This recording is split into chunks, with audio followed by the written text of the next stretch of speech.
بسم الله الرحمن الرحیم. السلام علیکم ورحمت الله وبرکاته.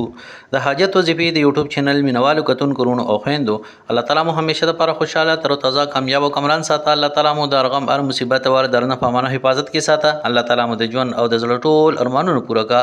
زمي عزتمندو نن د یو نوي او خاص وظیفې سره تاسو په خدمت کې حاضر یم. د وظیفه د سورۃ المزمل یو خاص او عظیم وظیفه ده، بلکې د سورۃ المزمل ختم ده. زمي عزتمندو صرف او صرف یو لسپيري سورۃ المزمل په دې طریقه باندې وای ان شاء الله چې د کم حاجت د پاره کې هغه حاجت په الله تعالی پوره کی، کم پریشانی د پاره کې الله تعالی به دغه پریشانی ختم کی، د کم مشکل د پاره کې الله رب العزت په دغه مشکل ختم کی. زما عزتمندو که د رشتې د پاره کې او که د کاروبار د پاره کې که د روزګار د پاره کې که بل یو لوی حادثه درته پیښ راغلی نو داغه د پاره هم کولای شي. زما عزتمندو کور کې جنگ جګړه اختلافاتي او داسې حالات دي چې یو را لګي په بل باندې تعویذونه کوي غلط او دغه شانتي کوډي کوي. نو که چرته تاسو په کور کې امداسي سو کی چې تاسو باندې کوډي کوي منتري کوي او دغه شانتي غلط تعویذونه در باندې کوي یا جادو در باندې کوي، نو زما عزتمندو داغه د پاره هم د عظیم عملو کې ان شاء الله هغه جادو هغه کوډي د کوډو غلط اثر هغه بچ دینو ختم شي. زما عزتمندو نور هم کمنټونه ډیر زیات راغلي دي چې په کمنټونو کې د مختلفو وظیفو مطالبه شوې ده. ان شاء الله وقتن په وقتن بچ دینو مختلف وظایف تاسو ته بیانېږي. ونن بعد سورۃ مزمل دا وظیفه چې د بیان کو بس دغه شانتي بیا د بد نظر د پاره او چا د ویزې د پاره د دعا چې کوم د درخواست کړي دي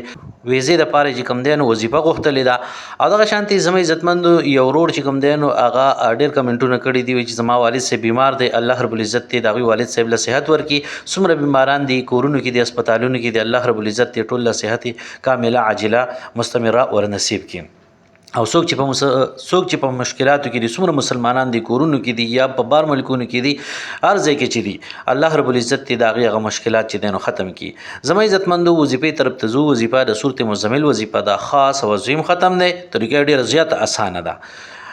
او داس په کې زما عزتمندو په او داس کې دا وظیفه کول دي. کله چې د او داس کو نو د او داس نه بعد بیا سورۃ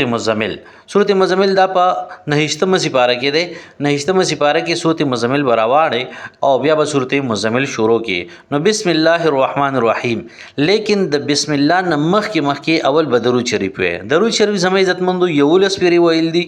او موږ ول درود شریف ویل دي. دغه شانتي چې کله درود شریف بیا بسم الله دی ویل بیا د سورۃ مزمل چې دین شروع کو یا ایها المزمل قم الليل الا قليلا نصفه او انقص منه قليلا. دا د شروع کو نو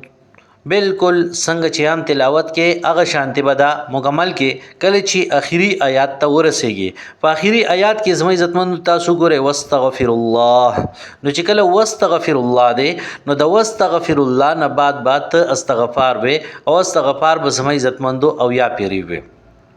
استغفر الله الذي لا اله الا هو الحي القيوم واتوب اليه یا استغفر الله ربي من كل ذنب واتوب اليه.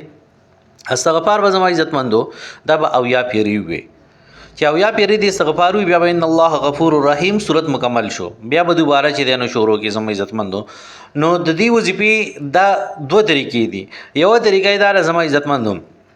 چې کله څنګه صورت ختم کو دوباره بچی دی نو بیا شروع کی، دوباره دی بیا شروع کو نو چې بیا کړه دی واستغفر الله تر ورسېږي نو د واستغفر الله نه بعد بیا استغفار او یا پیری وی استغفر الله ربي من كل ذنب واتوب اليه یا استغفر الله الذي لا اله الا هو الحي القيوم واتوب اليه او یا پیری استغفار مکمل کی. چې کله دی او یا پیری استغفار وی نو بیا راغنه بعد ان الله غفور رحیم وی. په دې طریقه به زما عزتمندو یول سپری سورۃ مزمل پورا کې. کله چې یو لسپری د سورۃ مزمل وظیفه تا پورا کړه یعنی هر ځل دې د واستغفر الله نه بعد ور سره استغفار وي او بیا په اخره کې چې کله ارسه د مکمل کړه بیا به یو لسپری درود شریف وي. یو لسپری درود شریف دی وي نو د اغه نه بعد بیا 2 رکعات نفل کې او د الله رب العزت په حضور کې بلاسونه پورته کې او دعا وغواړي. نو زما عزتمندو دا سورۃ مزمل یو وظیفه را چې په یو وخت باندې په یو ورځ باندې چې دینو تاو کړل او خپل حاجتونه چې دینو پورا کړل. دې ته ویل کېږي ایمرجنسي ختم او دغه شانتي ایمرجنسي وظیفه. اوس د دین علاوه زما عزتمندو که چرته سو کوئی چرته مستقل د سورۃ مزمل یو خاص او عظیم ختم کوم او دغه شانتي زدا غواړم چې زمو د کورنا جنات او پیریان او بد نظر او د جادو غاثر ارس چې دینو مکمل ختم شي او دغه شانتي زما په کاروبار کې د خیر او برکت راشي او زه چې کله کم کار ته لاس اچوم هغې کې چې کم دی نو ماته الله تعالی کامیابي راکوي نو زما عزتمندو کامیابي به د الله رب العزت نه غواړي او د هغې دپاره چې کم دی د سورت مزمل ختم کې نو د سورت مزمل ختم به په دې طریقه باندې وکړي نو سورت مزمل زما عزتمندو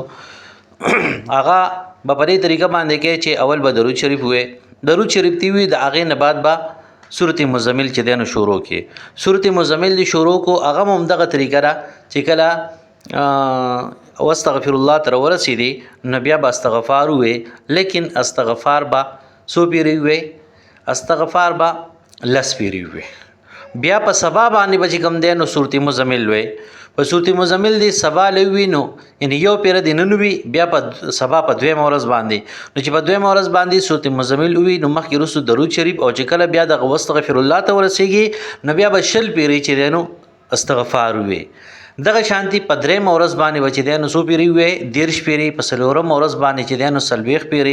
او دغه شانتی په پنځم 500 او 10 چې دی نو ورپسې ز دا یوي شورز عمل دی زمي عزتمندو یوي شورز چې کوم دی د عمل جاری وساته او روزانه چې کوم دی لس پیری ورپسې استغفار سیوا کوا په اخیری ورځ باندې زمي عزتمندو یعنی 200 او لس پیری چې کوم دی نو استغفار راځي 200 او لس پیری و چې د استغفار وي د واستغفر الله نه بعد او بیا به چې کوم دی نو یعنی مخکې رسو درود شریف په روزانه وي په 28 ورځ باندې به زما عزتمندو د خپل وس مطابق چې کوم دی نو صدقه ورکړي خیراتي به ورکړي او په اخلاص سره خشوع حضور سره بچی دی دعا غواړي ان شاء الله ناممکن حاجتونه سخت حاجتونه به د سره الله رب العزت تاسو پوره کړي ډیر مجرب ترين عمل عزتمندو د خپل پریشانو د پاره خپل مشکلات د پاره او د ناممکن حاجتونو د پاره د عملو کې الله تعالی مو همیشه د پاره خوشاله تر تازه کامیاب او آباد ساته موږ له اجازه ترا کې ملاوي ګوراتون کې وظیفه ویډیو کې دلوي الله په امان